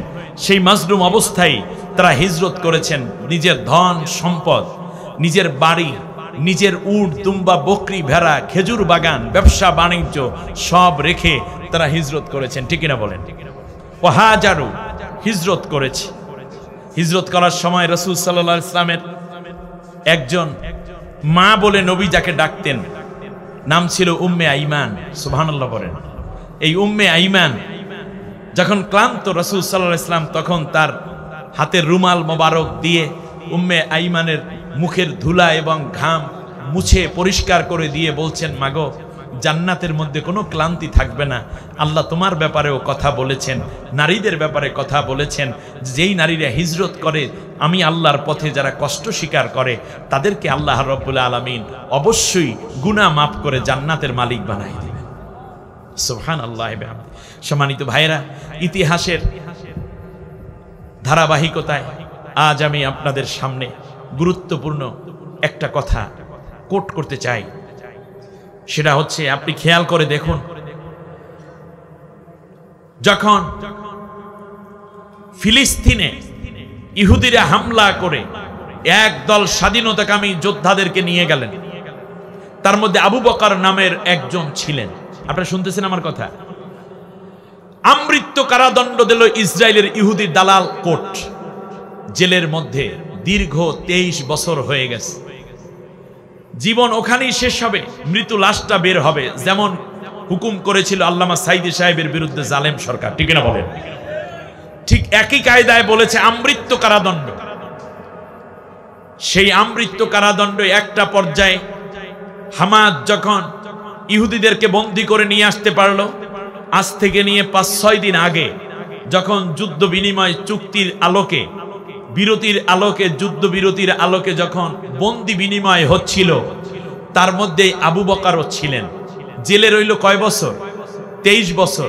বিয়ে করেছে 21 বছরের সময়। তারপরে 3-4 বছর যাওয়ার পরে তিনি চিন্তা করলেন আমৃত্যু কারাদণ্ড, কোনোদিন তো মুক্তি পাবো না। এই জন্য তিনি স্ত্রী যখন একবার তাকে জেলে দেখতে গেল, তারপর তিনি তালাক দিলেন স্বেচ্ছায়, যাও তুমি ইচ্ছে মতো বিয়ে বসে নিও, কোনোদিন তুমি আমাকে আর হয়তো পাবে না। প্রিয় বন্ধুগণ, কিন্তু স্ত্রী, তিনি চিন্তা করলেন এই রকম একজন মর্তে মুজাহিদের স্ত্রী হতে পেরেছি, আর কারো কাছে বিয়েই বসবো না। কিন্তু 23 বছর পর যে মুক্ত হবেন তিনি আবু বকর, এইটা তার জানাও ছিল না, আবু বকরেরও জানা ছিল না। শেষ পর্যন্ত যখন যুদ্ধ বিনিময় হলো, মুক্তি মানে বন্দি বিনিময় হলো, তাকে কাতারে ট্রান্সফার করা হলো এই মুক্তিদেরকে। সেখানে তার স্ত্রী হাজির হয়ে স্বামীর কাছে বলছে, আপনি আমাকে স্ত্রী হিসাবে তালাক দিয়েছেন আমার নতুন সঙ্গী করার জন্য, কিন্তু আমার এই মন, আমার এই দেহ, আমার ঈমান, আমার বিশ্বাস পৃথিবীর কোনো পুরুষকে গ্রহণ করতে পারে নাই। আজও আমি আপনার আছি, যতদিন আছি বাকি জীবনে আপনারই থাকবো। আমি আপনার পথপানে চেয়ে চেয়ে আমার এই কুমারিত্বকে আমি লালন করেছি। আমি কারো পানি গ্রহণ করি নাই, আমি কোনো স্বামী গ্রহণ করি নাই। নতুন করে আবার এই স্বামী তাকে বিবাহ করেছে। এ কথা শুনে নিঃসন্দেহে আপনাদের কলিজায় রেখাপাত করে। কিন্তু আপনি আরমান, ব্যারিস্টার আরমানের দিকে তাকান। 8 বছর, 2টা মাত্র মেয়ে। এই পরিবারের সাথে আমাদের সম্পর্ক, পাশাপাশি ফ্ল্যাটে থাকতাম ঢাকাতে। খেয়াল করুন,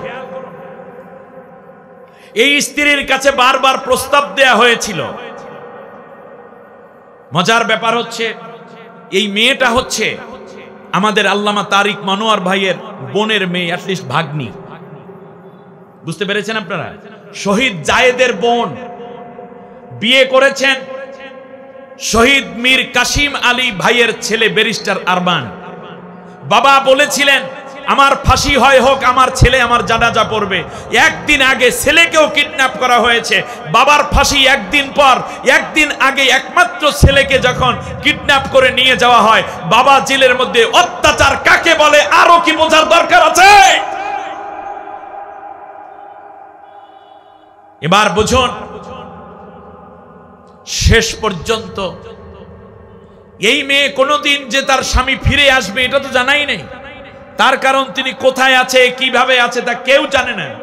তো 8 বছর পরে যখন 5 আগস্ট 2024-এ বিপ্লব হলো, হাজার হাজার ছাত্রছাত্রীর জীবনের বিনিময়ে আমাদের আবু সাইদ, আপনাদের এলাকারই সন্তান বীর আবু সাইদ মীর মুগ্ধ সহ যারা জীবন দিলেন তাদের রক্তের বিনিময়ে যখন স্বৈরশাসক পালিয়ে গেল, বাংলাদেশ যখন মুক্ত হলো, শেষ পর্যন্ত তাকে ছেড়ে দেয়া হলো।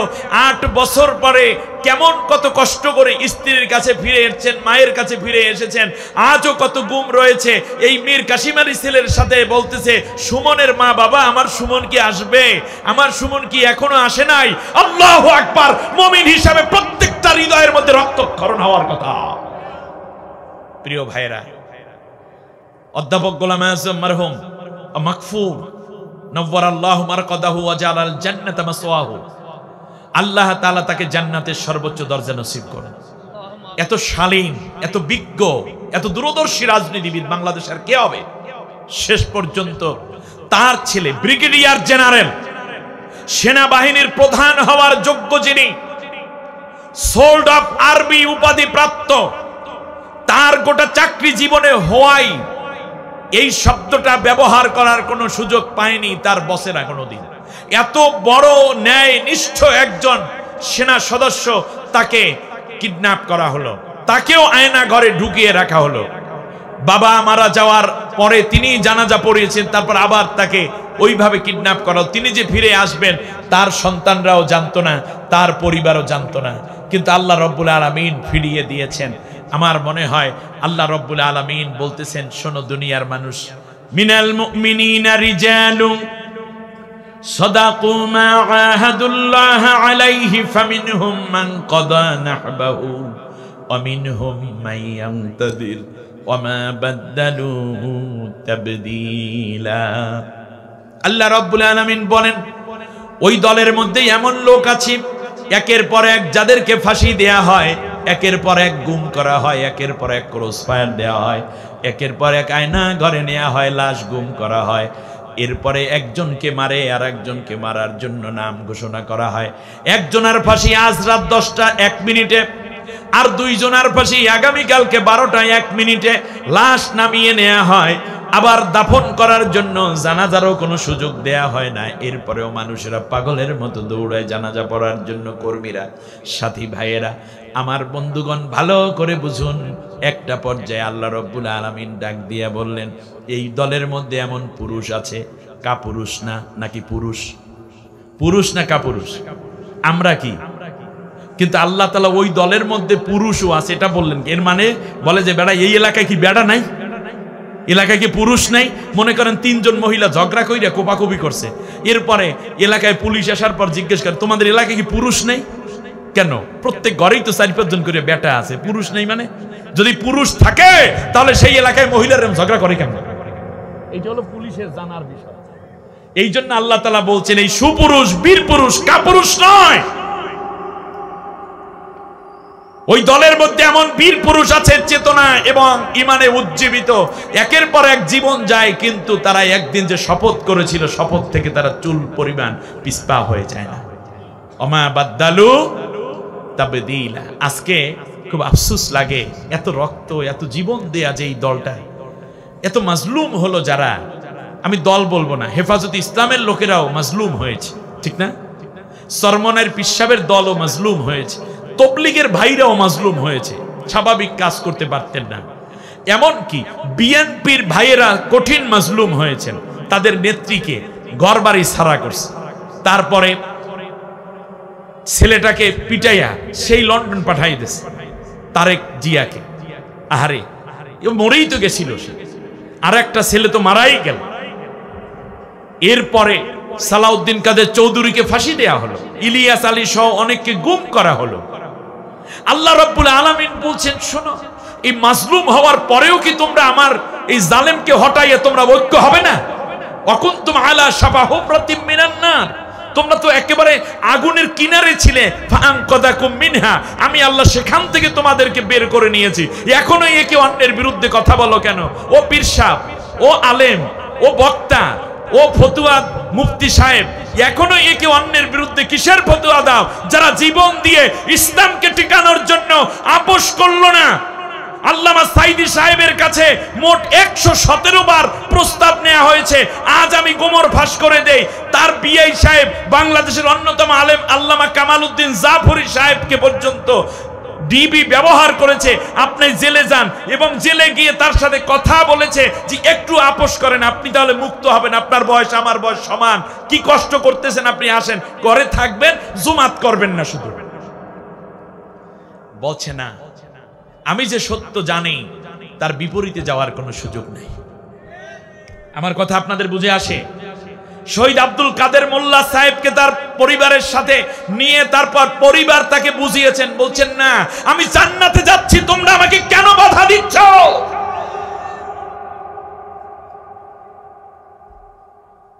আপনি খেয়াল করুন,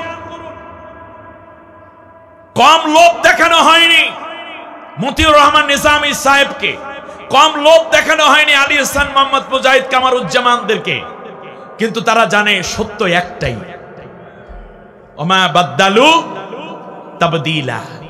মনে হয় যেন আয়াত এখন নাজিল হচ্ছে, কিন্তু দুঃখজনক ভাবে আমার দেশের কিছু লোক অল্প কিছু লোভ লালসায় পড়ে গেল কিনা বড় ভয় হয়। এখন আজকে শহীদি কাফেলার বিরুদ্ধে ফতুয়া দেওয়া শুরু করে দিয়েছে। সতর্ক থাকতে হবে। জোরে বলেন, কি থাকতে হবে? ওই জাহাঙ্গীরনগর বিশ্ববিদ্যালয়, রাজশাহী বিশ্ববিদ্যালয়, ঢাকা বিশ্ববিদ্যালয়, চট্টগ্রাম বিশ্ববিদ্যালয়ে পীর সাহেব ও বক্তা ভালো করে বুঝেন, আমি সত্যকে বলতে কোনো রকম জালেমের সময়ও কোনো দ্বিধা করি নাই, আজকে তো করব না, অবশ্যই না। সত্য যেটা সেটা বলতেই হবে, ঠিক কিনা বলেন? আপনি পীর সাহেব হতে পারেন, আপনি বক্তা হতে পারেন, আপনি ইসলামিক স্কলার হতে পারেন, আপনার ওই ওয়াজ শুনে ইউনিভার্সিটির ছেলে মেয়েরা যে ওদেরকে ভোট দিলে এটা জায়েজ হবে না, ভোট দেওয়া ঠিক হবে না, ওদেরকে নেতা বানাইও না, আপনার এই কথা ইউনিভার্সিটির ছেলেরা নেয় নাই, মেয়েরা নেয় নাই, বরং ওই ইউনিভার্সিটিতে আপনি পড়ারও হয়তো যোগ্যতা আপনার হয় নাই, আপনি অ্যাডমিশন টেস্টে চান্স পাওয়ার যোগ্যতা আপনি দেখাতে পারেন নাই। আজকে ওই ইউনিভার্সিটির ছেলে মেয়েগুলো যারা আগামী দিনের ডিসি হবে, এসপি হবে, সচিব হবে, যারা আগামী দিনের এমপি হবে, মন্ত্রী হবে, প্রাইম মিনিস্টার হবে, তারাই হয়তোবা বড় বড় পদ দিয়ে বাংলাদেশকে পরিচালনা করবে। সেখানে সবাই মিলে ইসলামপন্থীদেরকে ভোট দিয়েছে, আপনাদের মাসআলা যেহেতু নেয় নাই ওরা, সুতরাং আগামী দিনেও এই যারা দুই একজনে খুচরা মাসআলা দিচ্ছেন, এই মাসলায় আমার দেশের তাওহীদি জনতা, আমার দেশের ছাত্র সমাজ, যুব সমাজ, জ্ঞানী সমাজ কোনোদিন কোরআন থেকে মুখ ফিরিয়ে নেবে না। আগামীর পার্লামেন্ট কোরআনের পার্লামেন্ট হওয়ার জন্য যা করা দরকার তাই তারা করবে। আফসোস লাগে, কোরআনের মধ্যে আল্লাহ তাআলা দুইটা গাইল দিয়েছে, একটা হচ্ছে কুকুর আর একটা হচ্ছে গাধা, দুইটা গাইল দিয়েছে আল্লাহ আলেমদেরকে। সব আলেমকে না, এক শ্রেণীর আলেমদেরকে। নাউজুবিল্লাহ, আরো জোরে বলেন নাউজুবিল্লাহ। আল্লাহ রাব্বুল আলামিন বলছেন, শোনো, মাসালুল্লাযীনা হুম্মিলুত তাওরাতা সুম্মা লাম ইয়াহমিলুহা কামাসালিল হিমারি ইয়াহমিলুহা আসফারা। আল্লাহ রাব্বুল আলামিন বলছেন, শোনো, এমনও কেউ আছে যারা আমি আমার কিতাব বহন করে, আমি আল্লাহর দিয়েছি সেই তাওরাত তারা বহন করে, কিন্তু ওটার ভিতরে কি আছে তা সুন্দর করে খুইটা দেখে না। এদের উদাহরণ হলো কিসের মতো? মাথালুহুম কামাথালিল হিমার, তাদের উদাহরণ হলো গাদার মতো। আরে কোরআনের এত আয়াত, এত নিদর্শন কাছে আসার পরে অন্য আয়াতে আল্লাহ রাব্বুল আলামিন বলেন, শোনো, ওয়ালাউ শি'না লারাফা'নাহু বিহা ওয়ালাকিন্নাহু আখলাদা ইলাল আরদ ওয়াত্তাবা'a হাওয়াহু ফামাথালুহু কামাথালিল কালব। সূরা আরাফের 176 নম্বর আয়াতে আল্লাহ রাব্বুল আলামিন বলছেন, শোনো, ওই ফেরাউনের সময় একজন বড় আলেম ছিল, নাম ছিল বালাম বাওর। নাম কি? বালাম বাওর। এই বালাম বাওরের দোয়া আমি আল্লাহ কবুল করতাম, বালাম বাওরের জ্ঞানের প্রশংসা আমি করি এবং সে নিজেকে, তাকে আমি জ্ঞান দিয়েছিলাম, আতাইনা হুকমা ওয়া ইলমা। কিন্তু ফেরাউন যখন বলল, আমার পক্ষে মুসার বিরুদ্ধে একটু দোয়া করে দাও, বদদোয়া করে দাও, আর তুমি একটা ফতুয়া দিয়ে দাও যাতে করে জাতির লোকেরা মুসার দিকে না যায়। জাতির বড় হুজুর নাম কি? বালাম বিন বাওর। সে যদি ফতুয়া দিয়ে দেয় যে ফেরাউনের দিকে যাবা না, তাহলে মানে মুসার দিকে যাবা না, তাহলে জাতির লোকেরা বিভ্রান্ত হবে। খেয়াল করছেন কিনা? তাহলে বোঝা যায় ফেরাউনের গোষ্ঠীরা মাঝে মধ্যে জাতির মধ্যে বড় বড় আলেমদেরকে মন্টু দিয়ে কিনে ফেলায়। এই মন্টু বোঝেন? এই মাল বাবু না যা বলেন, এটা দিয়ে কিনে ফেলে। আর এই কেনা মানুষগুলোই শেষ পর্যন্ত আল্লাহর কোরআনের পক্ষে না বলে ফাসেকের পক্ষে, ইসলাম বিরোধী পক্ষে বিজয় দেওয়ার জন্য অনেক সময় ফতুয়া দিয়ে রাখে। ইতিমধ্যে বলা হচ্ছে যে অমুক দলকে ভোট দেওয়া যাবে না, সে ইসলামী দল। আচ্ছা হুজুর আপনি বলেন কাকে ভোট দেব সেইটাও বললে জানি। আমার কথা বুঝে আসছে? শ্রদ্ধার সাথে বলছি, আশা করি এটা থাকবে না, কারণ এই জাতি কোনোদিন ওই জিনিসে গেলবে না। এর আগে তো স্বৈর শাসকও অনেক হুজুরদেরকে ম্যানেজ করিয়া কায়দা কানুন করছিল না, কিন্তু আমার দেশের যুবকরা, এই দেশের মানুষরা কি তা মেনেছে? মানে নাই। কথাগুলো সব তিক্ত, কিন্তু আপনার বুঝে নিতে হবে। এরপরে কি হলো? আল্লাহ রাব্বুল আলামিন বললেন শেষ পর্যন্ত আলাউ শি'না লারাফা'নাহু বিহা, আমি যদি চাইতাম তাহলে যদি সে মুসার পক্ষে থাকতো, এর দ্বারাও আমি আল্লাহ তার সম্মান ইজ্জত বাড়াই দিতে পারতাম। তাহলে ইসলামের মধ্যে থাইকাও মানুষের ইজ্জত বাড়তে পারে কি পারে না? পারে। অতএব আমরা ইজ্জত বাড়াবো কি কুফরি মতবাদের মাধ্যমে নাকি ইসলামের মাধ্যমে? ইয়েস, ভালো করে কথা বুঝে নিতে হবে। দ্বিতীয়বারে আল্লাহ রাব্বুল আলামিন বলেন ওয়ালাকিন্নাহু আখলাদা ইলাল আরদ, সে জমিনের দিকে ঝুঁকে পড়লো। গাড়ি হবে, বাড়ি হবে, ফ্ল্যাট হবে, একটু হ্যাডম দেখাবে, হ্যাঁ, অথবা মাহফিল বেশি ভাবে, বড় মসজিদের ক্ষতি হবে, ডিবি তাকে সাপোর্ট দিবে, অমুকে শিল্পপতি টাকা পাঠাইবে, এই আশায় সে ইসলামের বিরুদ্ধে ফতোয়া দেয়া শুরু করলো। সে আসমানের দিকে, আল্লাহর আরশ কোন দিকে, ওহী আসে কোন দিক থেকে? তাহলে উসুর দিকে না তাকাইয়া সে তাকাইলো কিসের দিকে? জমিনের দিকে। আল্লাহ রাব্বুল আলামিন বলেন ফামাসালুহু কামাসালিল কালব, তার উদাহরণ হলো কুত্তার মতো। এই কুত্তা মার্কা কিছু মানুষ সমাজে কিন্তু এখন উদ্ভব হবে। আল্লাহ তাআলা হেফাজত করুন তাদেরকে। যারা মাজলুম হয়েছে সবাই ঐক্য হতে হবে, সেটা হেফাজতে ইসলাম হোক, চরমনাই হোক, জামাতে ইসলামী হোক, কিংবা অন্যান্য যারাই আছে, যারাই মাজলুম হয়েছে তারা সবাই মিলে ইনসাফ ভিত্তিক একটি রাষ্ট্র গঠনের জন্য কোরআনের পক্ষে সবাই থাকতে হবে। সেক্ষেত্রে সবাই মিলে কাজ করতে হবে। আল্লাহ আমাদেরকে হেফাজত করুন, সবাই বলেন আমিন। সম্মানিত ভাইয়েরা, শুধু তাই না, আল্লাহ রাব্বুল আলামিন বলেন সুম্মা আওরাতনাল কিতাবাল্লাযীনা ইসতাফাইনা মিন ইবাদিনা ফামিনহুম যালিমুন লিনাফসিহি ওয়া মিনহুম মুকতাসিদুন ওয়া মিনহুম সাবিকুম বিল খায়রাত সাবিকুম বিল খায়রাতি বিইذনিল্লাহ যালিকা হুয়াল ফাদলুল কাবীর। সূরা ফাতিরের 32 নম্বর আয়াতে আল্লাহ রাব্বুল আলামিন বলেন, এরপর আমি যাদেরকে চাইলাম তাদেরকে আমার কোরআনের উত্তরসূরি বানাইয়া দিলাম। আপনি যদি কোরআনের কর্মী হন, কোরআনের আন্দোলনে শামিল হন, আপনি যদি কোরআনের বক্তা হন, আপনি যদি কোরআনের তাকবীরওয়ালা হন, আপনি যদি কোরআনের পক্ষে দানকারী হন, আপনি কোরআনের কাজ করা মানুষ হন, এটা আপনার ইচ্ছায় নয়, বরং এটা আল্লাহর ইচ্ছায় আপনি হয়েছেন।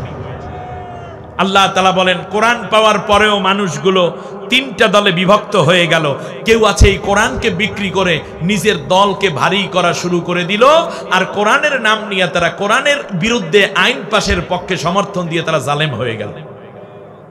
দ্বিতীয় হচ্ছে অমিনহুম মুকতাসিদুন, আরেক দল হইল মধ্যম পন্থা অবলম্বন করে, তারা কোরআনের বিরুদ্ধে বলে না, আবার কোরআনের পক্ষেও বলে না। এইরকম একদল আছে না? আল্লাহ বলেন এই একটা গ্রুপ আছে, অমিনহুম সাবিকুম বিল খায়রাতি বিইذনিল্লাহ। আর একদল এগিয়ে গেল আমার কোরআন বিজয় করার জন্য, পতাকা উড্ডীন করার জন্য ঝুঁকি নিয়ে এই কোরআন বোঝার পর সামনে আগাই গেল। আপনারা কি সাবিকুম বিল খায়রাত হবেন না? আল্লাহ তাআলা বলেন আস-সাবিকুন আস-সাবিকুন উলাইকাল মুকাররাবুন, যারা এই কোরআন নিয়ে সামনে এগিয়ে গেল তারা জান্নাতের কাছে চলে আসছে। আল্লাহ রাব্বুল আলামিন বলেন শোনো, এই কোরআনের পতাকা নিয়ে যারা সামনে এগিয়ে গেল, যালিকা হুয়াল ফাদলুল কাবীর, আমি আল্লাহ রাব্বুল আলামিনের সবচেয়ে বড় প্রমাণ হইল ওই দলের ওই লোকদের উপরে আমার দয়া পড়ে গেল। সুবহানাল্লাহ।